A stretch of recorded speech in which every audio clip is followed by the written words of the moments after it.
Oke, stop sharing ya. Silahkan bertanya, komentar dengan sifat Kohen. Nanti prakteknya adalah doa imam, doa Kohen. Artinya teman-teman mengakui dosa orang lain sebagai dosamu. Itu konsep doa Kohen. Saya rutin mempraktekkan dalam cabut paku, doa-doa keliling ya. Jadi saya mengakui dosa suatu wilayah, seakan-akan dosa saya, padahal bukan saya pendosanya, tapi saya mengakui dari teman saya lah berdosa. Itu nanti itu secara komunal ya, pengakuan sebagai Kohen komunal. Sebagai Kohen pribadi ya sebenarnya ada juga ya. Jadi kalau mendoakan orang, terutama orang-orang di bawahmu, anak-anak, anak istri gitu, dia berada di bawah domain kekuasaan, makanya tadi bilang sign of authority. Jadi kita mendoakan orang, dosanya itu dosa saya, dosa anakmu ya dosa kamu, dosa istrimu dosamu. Jadi kalau istrimu berdosa, kamu yang berdosa di hadapan Tuhan. Istrimu selingkuh, kamu yang selingkuh. Anakmu bunuh orang, kamu yang bunuh orang. Makanya sampai sekarang pun kalau ada anak remaja bunuh orang tuanya minta maaf. Anak remaja bikin onar, orang tuanya minta maaf. Kenapa? Karena orang tuanya merasa bersalah. Saya yang berdosa. Anak saya yang berbuat, saya yang berdosa. Perhatikan, budaya modern di kita pun, orang tua, para aba kita, bapak-bapak kita, masih memahami fungsi Kohen. Mereka bukan Yahudi, mereka bukan Kristen, tapi mereka memahami fungsi Kohen. Aba, dosa jemaat adalah dosa Kohennya, dosa imam, dosa bapaknya. Tanpa saya harus ngajarin tentang budaya Yahudi dan budaya Semitik, orang Jawa punya konsep Kohen. Orang Jawa adalah, para bapak Jawa adalah Kohen, aba, penebus bagi anak-anaknya. Anaknya yang bersalah, bapaknya yang ngaku salah. Nah gitu. Anaknya nggak minta maaf, bapaknya yang minta maaf. Itu Kohen, itu aba.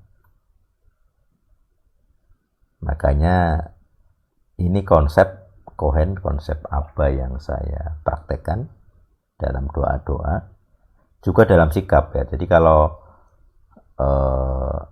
karena sebenarnya saya juga menanggung. Jadi dulu ada anggota itu yang nyerang sana sini. Nyerang ideologi gitu. Komennya langsung di wallnya gitu. Orang ngertinya saya yang salah. Itu diutus oleh saya, oleh ET. Saya nggak ngutus padahal. Saya juga tidak mengizinkan dia sebenarnya. Tapi yang kena salah saya. Itu Kohen tuh begitu. Yang salah dia. Yang salah dia. Dia melakukan tindakan inisiatif sendiri. Dia juga tidak membela El Sadik. Dia juga tidak mengatasnamakan El Sadik. Tapi orang tahunya dia itu anggota komunitas El Sadik. Maka orang menganggap dia itu utusan saya. Padahal bukan. Bahkan dia memusuhi saya sebenarnya. Dia memusuhi saya. Memusuhi El Sadik. Cuman anggota kan. Diam-diam aja dia. Dia anggota tapi di luar dia menyerang saya juga. Gitu. Ketika dia menyerang ini, orang anggapnya dia itu utusan saya. Padahal dia nyerang saya juga. Jadi saya jadi kambing hitam gitu ya. Itu karena ya mau nggak mau saya jadi Kohen. Pemimpin tuh Kohen. Apa? Yang salah dia, yang kena getah saya, yang disalahkan saya. Itu pasti omongannya Mas ET gitu. Itu pasti suruhannya Mas ET. Padahal bukan, saya nggak pernah mengutus. Saya nggak nyuruh dia nyerang orang sana sini gitu. Tapi orang ngertinya dia tuh anggota saya gitu ya. Jadi tanpa saya jelaskan pun konsep Kohen itu sudah saya alami, bukan sudah teori ya, saya ngalami. Dia yang salah, saya yang disalahkan. Itu baru satu kasus, ada banyak kasus begitu. Sudah saya alami sebelum saya mendirikan El Sadik gitu. Yang salah orang lain, yang kena saya. Karena saya dianggap pemimpinnya. Ternyata saya diperalat gitu ya, saya jadi kambing hitam. Oh yang salah Mas ET gitu. Padahal saya tidak tahu apa-apa. Gitu. Yang ngasih info juga bukan saya gitu, orang lain. Tapi orang lain ini di luar sana ke komunitas yang besar ya, teman-teman dia ya. Saya yang jadi, karena dia disalahkan, saya yang akhirnya dijadikan kambing hitam karena saya dianggap pemimpinnya.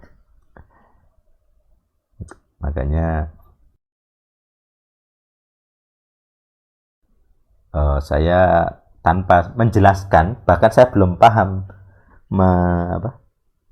konsep Cohen, kemudian menjelaskan tadi ya, saya bilang apa dari penebusan, saya udah ngalami jadi pemimpin tapi sekedar jadi kambing hitam gitu. Yang diserang saya, yang salah dia. Tapi karena dia dianggap pemimpin dari mereka ini, walaupun aslinya bukan, tetap yang kena saya. Nah, gitu. Itu mengalami sebagai Cohen dan memahami Cohen itu sudah beda ya. Di sini malam ini kita baru belajar memahami Cohennya. Mengalami menjadi Cohen, nah itu silakan teman-teman ya, semoga mengalami sendiri. Kalau saya ya mengalami sudah gitu ya, udah sering. Dan saya bisa berbuah gitu. Cohen itu harus berbuah. Benih itu nggak mungkin jadi benih terus.